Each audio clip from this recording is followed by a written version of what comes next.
from their woods. He said it was Amy. All right, so that's right. That they pulled from the woods. It looks awesome. All right. So Travis, how are you? I'm wonderful. He's wonderful. Great. All right, go ahead. Stand over there. Right about there. All right. So Trav, how long have we been friends? 20-some years. Okay. So now, here's the thing. That we're dudes, right? We're friends. When you're friends with dudes, you need some space between you, right? How many people right now you have a chair between you and the next person because you need a little bit of space, right? And so now that's fine. We're fine with a little bit of space between us, right? Hi Trav, how you doing? Your friendship's good. Okay. So if people start to invade your space, it gets a little awkward, right? He said, it doesn't bother me, right? So we'll bother everyone else. Don't worry about it. All right. So you're friends with people, right? And then but we're really supposed to be closer to one another. Sorry. Oh, excuse my foot. There we go. We're supposed to be Beck said, don't do this. I'm like, I'm doing it.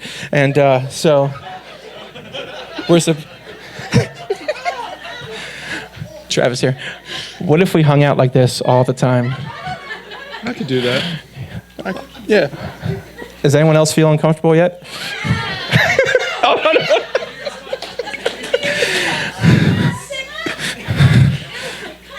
Let's just stare at Beck. All right, thank you, Travis. You can sit down. I picked Travis because I knew him for 20-some years, and we could do that. I don't want to pick someone as your first time at church. That would be really awkward, right? That does have a point.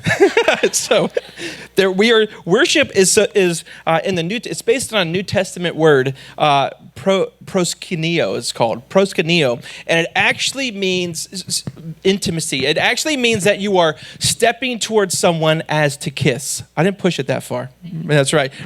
But the idea is that it's supposed to express that worship is this intimate experience with God. That you are actually supposed to get closer and closer to Him. And there's one person, I read it, and Beck said not to say it. I'm not going to say it, but it did say worship is like love making to God. Oh, I said it. That's right. I didn't want to use that illustration because that is weird, right? But the word there is proskuneo, means stepping towards the kiss. Now, I think a lot of things in church are kind of womanly and kind of like, as I grown up as a tough guy, I was like, there's even, we pick our worship songs. We don't sing some songs because they sound really, really girly. And I want, as guys in our church, I don't want to be like, there's one song that says, I just want to sit at your feet, drink from the cup of your hand. And I'm like, I don't want to do that. So let's not do that song. Because it sounds, the idea of intimacy and getting close seems like it's weak, but it's not weak. And so that word proskuneo means to step towards, like to kiss. And so the idea is that you can't worship God from afar. When I was over here, God cannot be over there, right? That's not worship. That's just being acquaintance with God.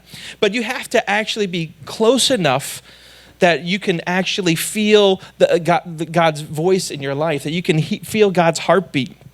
Worship is that intimate and real experience with God. And so the idea is that we don't know how, we say we love God, we say we worship God, we can talk about God, but we can't actually be intimate from a great distance away. Real worship is that intimate experience. You can't worship God from a distance. Worship's not singing songs. It can be that, but it's not just that. Worship's not getting on your knees and praying. It can be that, but it's not just that. Worship is speaking to God in our everyday life. It's actually I think worship is when you're driving in your car and you see a nice sunset and you take a moment to say, oh God, that's beautiful, thank you. That worship is taking God and inviting him into your everyday intimate experience. And it's an experience that brings you closer and closer to him. So when we talk about worshiping God more, we have to worship God more. It doesn't mean we have to do more things. We just have to, it means we are just getting closer and closer to God and inviting him into more things. Worship is not coming in on Sundays and only giving God an hour of your day and then going off and doing whatever you want. Worship is taking God from here when you encounter him, and even in the car home when your kids are annoying you in the car, or whenever someone's cutting you off, or whenever you're sliding out of control on the icy roads, you're not swearing, you're not whatever you're saying, you're talking to God in those intimate moments. That's what our response to God should be. And I believe that what we focus on becomes what we are like. What we put our focus on is what actually change. We change into those sort of things. And worship is our deepest act of surrender. It's meant to be intimate and personal and just all-consuming every aspect of our lives. But we had that narrow view. But we have to learn to worship fully. When we fail to worship God, the issue is not that we're doing something wrong. It's that we've just drifted away from God a little bit. We've gotten far from him. We're not seeing God properly. And when we truly see what God is, when we truly understand how much he loves us and cares about us, you can't help to worship him. And if you're like, I don't know what that means, that's why you have to read the Bible. That's why you have to actually do some things in your life. You know, when people raise their hands for worship, that's because they've actually gotten to a place with God that they feel his presence more in their life. And that I don't know anyone who ever got to a point where the Spirit just made them raise their hands, right? That's an act of surrender where you intentionally are lifting your hands and saying, God, I'm drawing close to you. I surrender my will. I'm surrendering it to you, and I'm pressing towards you.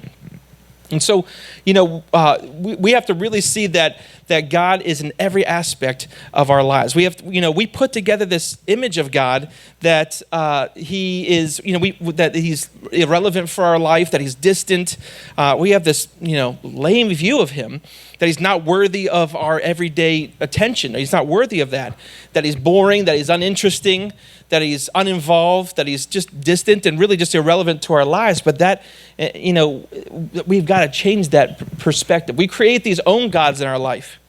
To worship something is to focus on it. And if you're not focusing on God, you're not worshiping God. In Hebrews 3, we're told by Paul, he says to fix your thoughts on Jesus. That means that you're supposed to our thoughts are not naturally going to do this. We got to take our thoughts and fix them on Jesus. And again, Paul says in chapter 12, he says to fix our eyes on Jesus again. That's what worship is fixing in the chaos of our life. It's taking our thoughts, taking our focus, and putting it on God. We know what it's like when we fix our eyes on something, right? Think about the first crush you had in middle school. Did you learn much? No, you were always thinking about that person. You were always trying to see where they're at. Your eyes and your focus was fixed on that person. Or think about when you get a new phone, right? When you get a new phone, that first day, it's like the whole world doesn't exist. Your kids are screaming. You're like, listen, I have to get my contacts over. And I have to make sure I have all the apps that I want. And that phone your attention is fixed on that phone. One of my favorite things to do during Christmas time is I love to go see the Clydesdale Horses, right? I love Clydesdale Horses. Those are the ones from the Budweiser commercials, and that's another Christmas commercial. When Budweiser commercial comes on, we're like, this is Christmas, right? And I don't drink Budweiser because I don't like beer, but I like the Clydesdale Horses. I like the commercials. And I actually got a chance to ride a Clydesdale horse. Ben and Tia Kaufman, they have a Clydesdale, and guys, they're big. They are huge, right? An average Clydesdale weighs 2,000 pounds and looks nothing like the picture we saw earlier that was drawn on the screen, right? But they are huge. And in all honesty, horses kind of scare me. I'm a big adventure guy, but I like to do things that I am in control of, right? I've ridden dirt bikes since I was 5.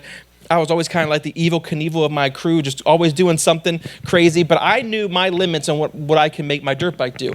Horses don't care. You're lucky that horses let you ride them, okay? They do whatever the heck they want, right? And so I remember there was a place called Deer Valley up in Somerset, PA, where we used to go on family camps, and I would go there in the summertime, and I was a counselor there in the summertime, and they had a stable full of horses, and they had people who were there just to work with the horses. And in between the weeks of camp, we would be up there, and we would just go on our own rides with people, and there was about a 2-hour ride that we would go through the woods, and we came to the second largest spring in Pennsylvania, which was really cool, and we ride the horses up there, and it was fine. And while we were riding up there, a deer jumped in front of my horse, and the horse reared up, almost threw me off.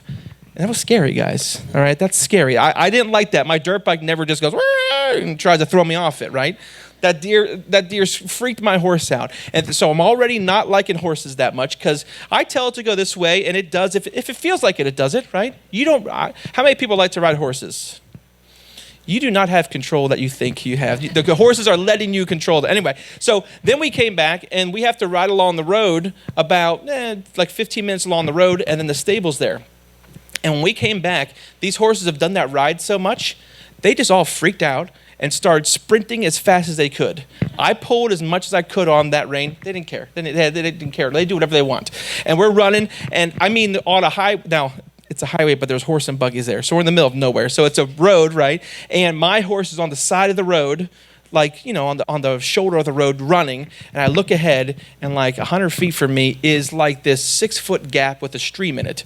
And I'm just like, I'm going to die. This horse is going to kill me. This horse is going to run. It's going to trip, and a couple 100 pounds is going to crush me, and this is the end, right? And so we're flying down, and the horse just kept going. I kept pulling, and I start praying. I was not saved at the time. I'm like, God, help me.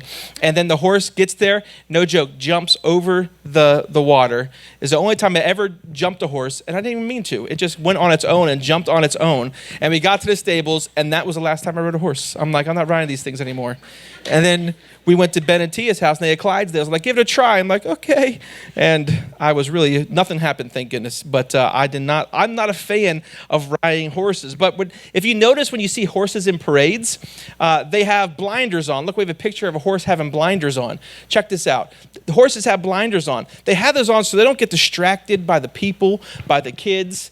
We went to a Steeler game a couple weeks ago, and we were walking around. It was a Monday night game. And the horse, they had Clydesdale horses out, and they had blinders on. And I walked up to the cop there and asked them, they're always out there. They're just out there for the games, but they're always out there. And I just pictured having these gigantic 2,000-pound beast in the middle of Pittsburgh with cars. That was the day that the bus went into the sinkhole in Pittsburgh. And if you remember that story, we were right there next to it. We're like, oh my gosh, it's right there. It looked like a movie set. So it was kind of crazy downtown, and these horses are just calmly sitting there. It's because they had the blinders on. They don't get distracted. They stay focused. They're actually fixing the horse's thoughts to just look in front of them and not get distracted. If they would go out there without the blinders on, then horses would kill people, I think. I think they would jump around. That's what I believe, because that's what happened to me. The horses would freak out. Yeah, horses, they're the new like Jason of Christmas. They come out and they kill people. So, but when we have a proper view of what worship actually is like, that's like fixing our eyes. We're putting blinders onto the things that distract us. We're fixing our thought, fixing our eyes on God. And like Psalm 25, 1-2 says, oh Lord, I give my life to you. I put my trust in you, my God. And that's the struggle with Advent and Christmas time in our modern world.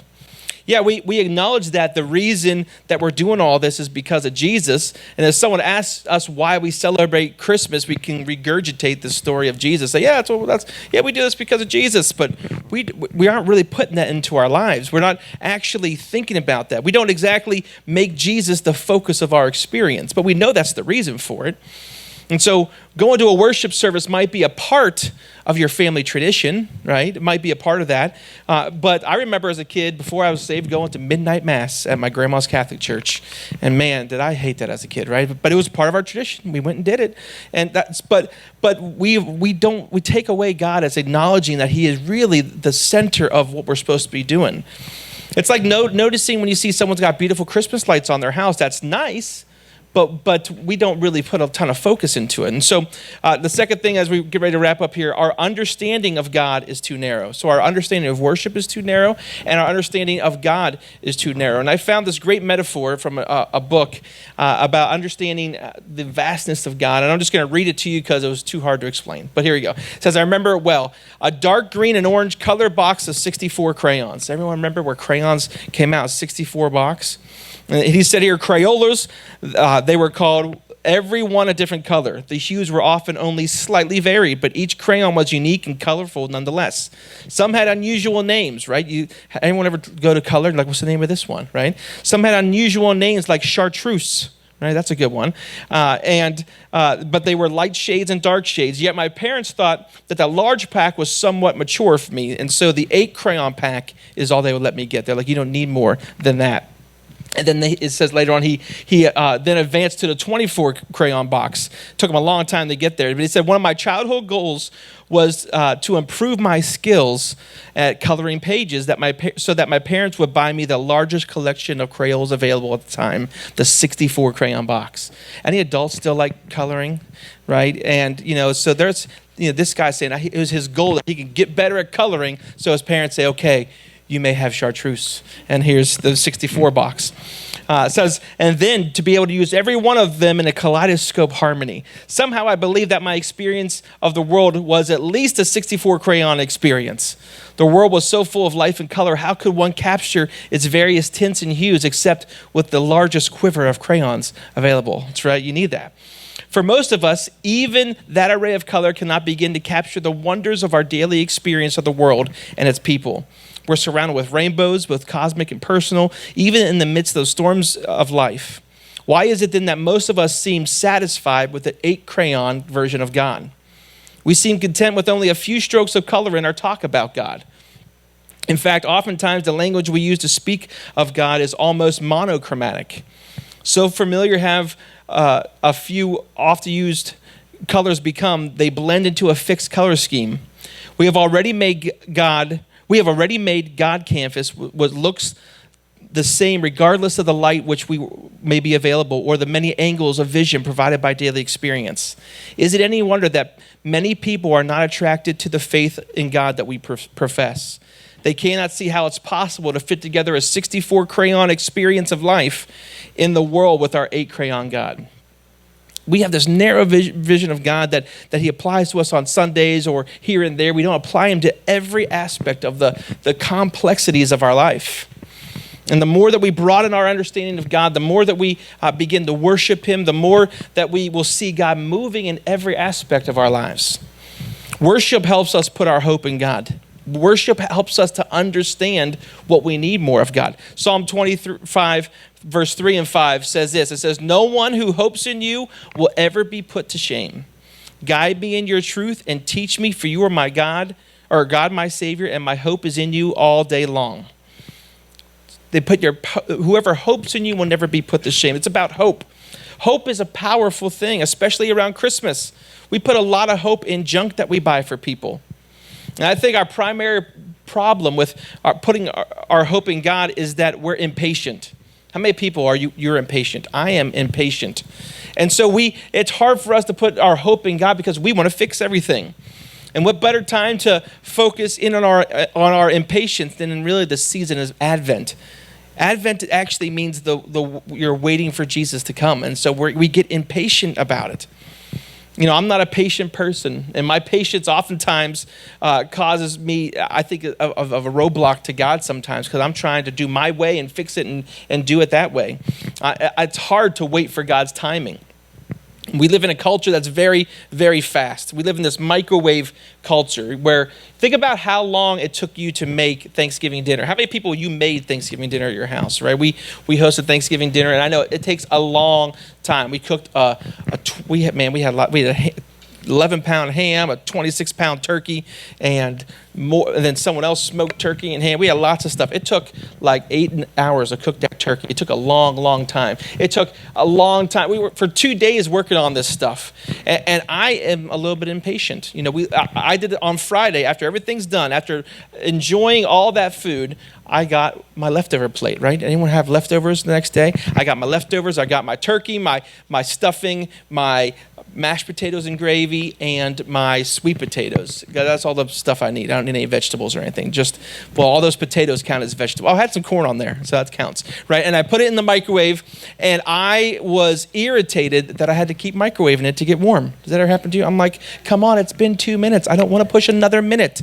And John made the best gravy I ever had in my life, my brother-in-law, and I just kept waiting, like, this gravy's not melting enough. It's still coagulated all over the turkey, right? And so I had to keep heating it up, and I start to get irritated. I'm like, this is not fast enough. Even though we just spent 2 days cooking it all, now this is not fast enough. And then I finally get it perfect, and I start eating turkey, and then it turned my mashed potatoes into lava, and I had to spit the potatoes out because those were too hot. And so I was just frustrated that, man, it took me 4.5 minutes to make this turkey dinner again, right? We get impatient, and that's what we do. And you know, our world really has changed over the years. It used to be that in a living room, the focus of the living room was the fireplace, right? Everyone will come sit around the fireplace. Now the focus of the living room is a big electric box. And I don't think watching TV is bad, but we don't, it kind of takes away conversation. We have a kitchen island and we want to someday redo our kitchen. We want to get a bigger island because one of our favorite experiences was sitting around with our kids. We're slicing apples and we're for hours just together and talking about things. Our world has changed. One author says, Americans are obsessed with throwaway diapers, entertained by instantaneous electric media, educated by digest, condensed novels, and crash courses. Man, anyone who's ever been saved in college through Cliff Notes, right? I don't want to read the whole book. Just give me the Cliff Notes, right? We're indoctrinated by an economic system that insists on instant credit, for which we are encouraged to buy now and pay later. Programmed by a society which promotes immediate gratification, cured of ills by miracle drugs and laser beams, right? We are not, impatient is not what we are at all now. We don't know what patience means anymore. We don't know how to wait. And that's the season of Advent. Our preparation for Christmas is all about waiting. We know that Christmas is coming. It's on the calendar. We know when it comes. Just on the way here this morning, my kids say, man, November seemed like it took forever, right? We were just excited to get into Christmas. We know when the date is. It's December 25th. It never changes. But we still have this impatience about waiting for it. And waiting feels so unnatural to us. It's tough to do. We hate it. But a lot of times we have no choice. We have to wait for Christmas. We can't make it come any sooner. And that's what Advent means. Advent means coming. It's the coming of Jesus. It's the clear idea that we're waiting for Jesus to come into the world. We have this eager expectation of the day that we get to celebrate the birth of Jesus. But that's what drives us crazy. We work really hard at speeding up our lives. We try to make everything fast, and all of a sudden, okay, you have to wait. You have to be still. Waiting just is not part of our lives. And though I think, that we are far away from understanding how to wait in general, but I believe that waiting is a natural part, a natural rhythm of life. And we've got to ultimately learn how to wait on God to get through things. The reality is that there's no hope apart from God. And God works at his own speed, unfortunately. God's way is almost 100% slower than your way, right? It's much better to cook a turkey for 8 hours than 4 minutes, all right? So God's way is always better than our way, and God works at his own speed. If we think about it, if you look at, maybe you get a new computer for Christmas, or you get a new video game system, or you get a pack of 10 massages to go to, those are all nice, but they're gonna give you pleasure for a moment, but they're going to end up not being around for very long. Think about how, there's PlayStation 4s, and then I think I had everything from Pong to Atari to I had PlayStation 1, Sega Saturn, Sega Genesis, all these things. And why do we get a new one? Well, because they're better than the old ones. And we're just like, we just keep on moving on. And so we look at, and all of a sudden we look in our garage and it's piled of all this junk that we were waiting for. And then we're like, you know what? Let's just sell this at a garage sale for $4 or whatever, So on Christmas morning, 2019 years ago, the only hope for the world arrived in Jesus Christ. And he didn't seem like too much. He was just a baby. They were waiting for this big king, and he came as a baby. And the Bible says that Jesus is coming back for us. But we don't know the date. It's not December 25th. We don't know when Jesus is coming back. We're just hoping he can wait till we get married and have kids, and then eventually he'll come back there. But we have to wait. And every bit of our being keeps trying to get things and get stuff and trying to feel like we're not empty. And then the day after Christmas, we start to feel empty because our focus was wrong. So our final instruction from Psalm 25 says this in verse 4 and 5 and 8 and 10. It says, show me your ways, Lord. Teach me your paths. Guide me in your truth and teach me, for you are my God and my Savior. Good and upright is the Lord. Therefore, he instructs sinners in his ways. He guides the humble in what is right and teaches them his way. All the ways of the Lord are loving and faithful towards those who keep the demands of his covenant. See, worship is not inactive. Worship is this loving participation in what God is doing. We have to actually have an active relationship with God. To love God is to do what he commanded us to do. God commanded us to give. He commanded us to love people. He commanded us to tithe. He commanded us to worship. He commanded us to be good to people, to look for ways to help. We can't just sit back and go, well, I don't really feel like doing that. That's not what worship is. Worship is actually engaging in what God is doing. John 14, 21 says, those who know my commands and obey them are the ones who love me, and my Father will love those who love me. I love them and will show myself to them. Listen, today is the beginning of Advent. It's December 1st. And it's when all this madness is going to start to happen. We, even as a church, we had a bunch of stuff that we were doing, Christmas activities that we said, we're going to stop doing them because we don't want to add to the chaos. We used to go Christmas caroling, and then we did all these different things. We're like, we just need to slow down also as a church and slow down. Friday was Black Friday. I don't know if you went Black Friday shopping, but everyone went out there very, very early. Some people went Thanksgiving Day to go shopping. And so we're going to plead with you for this Advent season to slow down a bit, to take a breath, to look around, to not let it all pass you by. Listen, I think Christmas is wonderful. We're going to go to, we've never been there, but what, Kozer's Christmas Village. Hey, that sounds nice to go look at Christmas lights, right? So, but to take some time to slow down and to actually reflect, to lift your eyes up to God, to put your trust in God, to put our hope in the only being that's worth trusting, and to allow God to guide your steps. It's time for us to conspire to take Advent and Christmas back, to say, listen, we're not going to get inundated with all this chaos and all this debt and all this craziness. We're going to take time to slow down and put the focus back on God and our family. I want you to bow your heads with me and as we get ready to close here in prayer. God, we thank you so much for how much you love us, God. We thank you, Lord, that